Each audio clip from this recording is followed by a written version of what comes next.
हरिओम। आज सुंदर कांड का 6th पार्ट हम देख रहे हैं, जहां पर हम पेज नंबर 19 और 20 पढ़ रहे हैं गीता प्रेस की किताब से, जो कि भावार्थ सहित इसमें दिया रहता है। और ये बहुत ही 30-40 रुपए में किताब मिल जाती है और बहुत ही अच्छी क्वालिटी में, बहुत अच्छे सरल शब्दों में आप इस पार्ट को समझ के भी पढ़ सकते हैं।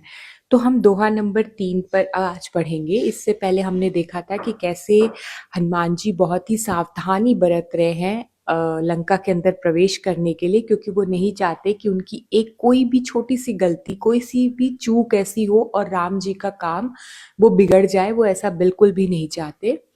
और उन्होंने सोचा कि मैं सुबह तो नहीं, मैं शाम तक की प्रतीक्षा करता हूँ, जिससे अंधेरे में मैं थोड़ा आसानी से शायद घुस सकूंगा। और अपने रूप को तो वो बना के जा नहीं सकते थे, क्योंकि चारों तरफ लंका में इतने ज्यादा गार्ड्स हैं, इतने ज्यादा राक्षस हैं, इतने ज्यादा बलशाली वहां पर पूरी सेना है कि ऐसे तो हनुमान जी का जाना पॉसिबल नहीं है। तो हनुमान जी ने जब शाम तक की प्रतीक्षा की और फिर शाम को उन्होंने एकदम मच्छर का रूप बनाया और तब उन्होंने लंका में प्रवेश किया।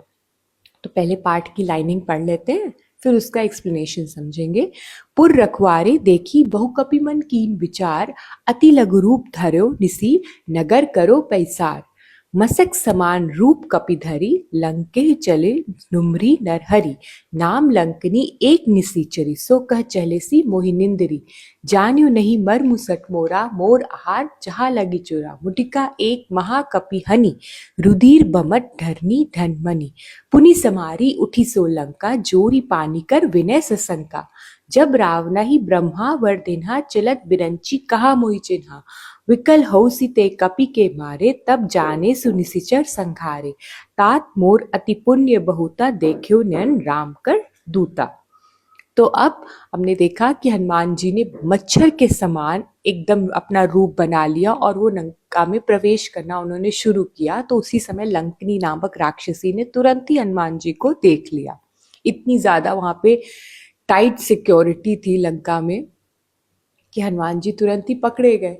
और जैसे ही उन्होंने पकड़ा तो लंकनी खुश होते हुए कही कि आज तो तुम मेरा आहार बनोगे, यहाँ से तो तुम बच के अब नहीं जा सकते। तुम्हें क्या लगा कि तुम ऐसे ही घुस जाओगे और हम लोग तुम्हें पहचान नहीं पाएंगे? तुम बताओ तुम कौन हो, कहाँ से आए हो, तुम्हारा क्या प्रयोजन है, और तुम बताओ, नहीं तो वैसे भी मैं तुम्हें खाऊंगी ही। बता दोगे तो फिर भी मैं सोचूंगी, लेकिन अभी तुम मुझे बताओ तुम किस प्रयोजन से आए हो। हनुमान जी ने उनको थोड़ा बातों में उलझाने की कोशिश की। उन्होंने सोचा कि किसी तरह ये एक स्त्री है, इसके साथ ज्यादा अगर हम बहस में छिड़ेंगे तो मेरा भी समय बर्बाद होगा और ये हल्ला मचाएगी तो लोग आ जाएंगे। तो उन्होंने ज्यादा कुछ बोला नहीं, तो उल्टा वो हाथ जोड़ के चुपचाप खड़े रहे।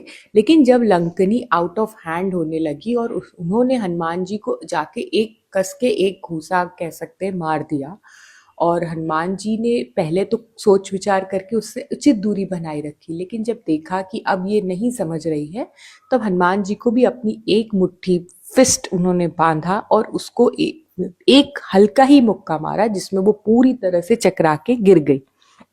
जब वो गिर गई तो उसने तुरंत हाथ जोड़ के बोला कि भाई तुम कौन हो? मुझे ब्रह्मा जी ने एक बार कहा था कि मैंने जब ब्रह्मा जी से कहा था कि मैं इस राक्षस योनि में हूं, मेरा उद्धार कैसे होगा? क्योंकि हर जीव को पता होता है कि हम क्या कर रहे हैं, सही कर रहे हैं, गलत कर रहे हैं। तो ऐसे ही लंकिनी भी चाहती थी कि मेरा उद्धार कैसे होगा। तो ब्रह्मा जी ने कहा था कि जब किसी वानर के मारने से तुम उत्तेजित वो हो जाओ, परेशान हो जाओ और एकदम लगे कि तुम्हारा सारा जितना बल था किसी ने खींच लिया है, और उस समय जब तुम्हारा पूरा तुम्हारे अंदर का साहस खत्म हो जाए, तब समझ जाना कि तुम्हें रामदूत के दर्शन हो गए हैं और अब तुम्हारा उद्धार निश्चित है। वहां से तुम्हारी अच्छी उद्धार होने की जर्नी शुरू हो जाएगी। तो उन्होंने हाथ जोड़ के बोला कि आप कौन हो, आप क्या राम के दूत हो? तो उन्होंने बताया कि हाँ, मैं हनुमान हूँ और मैं अपने राम जी के काम के लिए सीता माता का पता करने के लिए आया हूँ। तो लंकनी ने बोला कि जिधर गेट से जाना है इधर से जाओ। उन्होंने पूरा बताया कि इधर से रास्ता है, तुम घुस जाओ, प्रवेश करो। और ऐसे ऐसे करके उन्होंने हनुमान जी से माफी मांगी और उनको आगे बढ़ने दिया।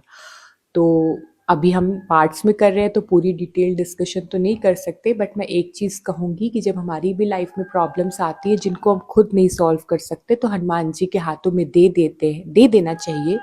महीने भर का समय, 40 दिन का समय तो हमें हनुमान जी को देना ही पड़ेगा। जब हमारे बड़ी बड़ी समस्याएं होती हैं उसमें कभी कभी बहुत सारा चातुर लगाना पड़ता है, बहुत ज़्यादा टेक्निक लगानी पड़ती है कि किस तरह से इसका काम ये काम होगा। तो हमें थोड़ा सा धैर्य रखेंगे तो हनुमान जी भी अपने तरीके से काम कर रहे हैं। उस काम को करने के प्रोसेस में हो सकता है उन्हें भी तकलीफ हो रही हो, हम लोग वो तो कभी नहीं सोचते। जैसे देखिए अभी इनको लंकनी नाम की राक्षसी ने भी एक मारा। अगर हम उनको अपना प्रभु समझते हैं, अपना भाई समझते हैं, तो हमें सोचना पड़ेगा कि वो भी दर्द से गुजरते हैं जब वो हमारे लिए कुछ एक्स्ट्रा ऑर्डिनरी कर रहे होते हैं। तो हमें थोड़ी सी प्यार और बढ़ाना है हनुमान जी के प्रति। गुस्सा नहीं रखना है कि मेरा काम नहीं हो रहा है, थोड़ा सा और प्यार से उनको वेट करना है, उनको उनको पुकारते रहना है, जिससे वो काम वो करे तो बिना वो भी स्ट्रेस फ्री होके हमारा काम बड़ी ब्यूटीफुली कंप्लीट करे। और हमें प्रतीक्षा करनी है कि वो हमारा काम पूरा करके हमारे हाथों में सौंपेंगे, क्योंकि वो हनुमान है, उनके लिए कुछ भी इम्पॉसिबल नहीं है, वो हमारे लिए सारे काम करेंगे। हम जल्दी से घबरा के गिव अप ना करें, ये इम्पॉर्टेंट है, और अपने पाठ को जारी रखें। हरि ओम।